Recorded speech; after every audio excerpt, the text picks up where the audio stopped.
President Trump not backing down from his 8 p.m. deadline tonight for Iran to open an important waterway, or in his words, he will destroy a civilization.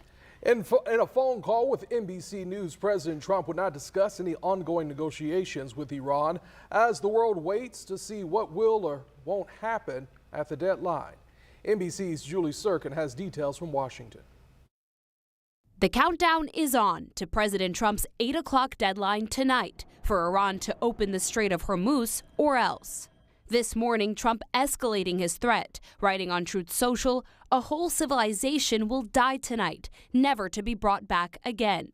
The president on Monday insisting he doesn't want to do it, but he will. I mean, complete demolition by 12 o'clock. Democrats condemning that talk. Senate Minority Leader Chuck Schumer posting this is an extremely sick person, and Republicans own the consequences if they vote for the war. Even former Republican Congresswoman Marjorie Taylor Greene, once a strong Trump ally, suggesting he should be removed from office, writing 25th Amendment, not a single bomb has dropped on America. We cannot kill an entire civilization. This is evil and madness. Despite the harsh rhetoric from Trump, Vice President J.D. Vance claims U.S. and Iran are talking. There's going to be a lot of negotiation between now and then, and I'm hopeful that it gets to a good resolution. But the strikes are unrelenting. The U.S. attacking Karg Island again overnight, where Iran holds 90% of its oil exports. But officials say only military targets were hit. 20% of the world's oil moves through the Strait of Hormuz and has been stuck there for weeks, leading to soaring gas prices around the globe. It's just kind of outrageous how much it's jumped recently, and it just seems to be going up every other day.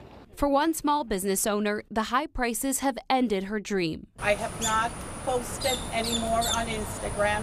Unfortunately, my company has lasted 4 months. And that's it. I'm not taking any more orders. Before the war, the average cost for a gallon of gas was $2.98. Now, 6 weeks in, AAA says it's $4.14 for a gallon of gas.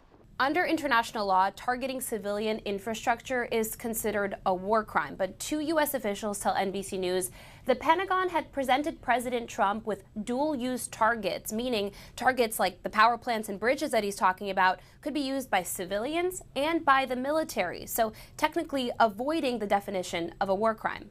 In Washington, Julie Sirkin, NBC News.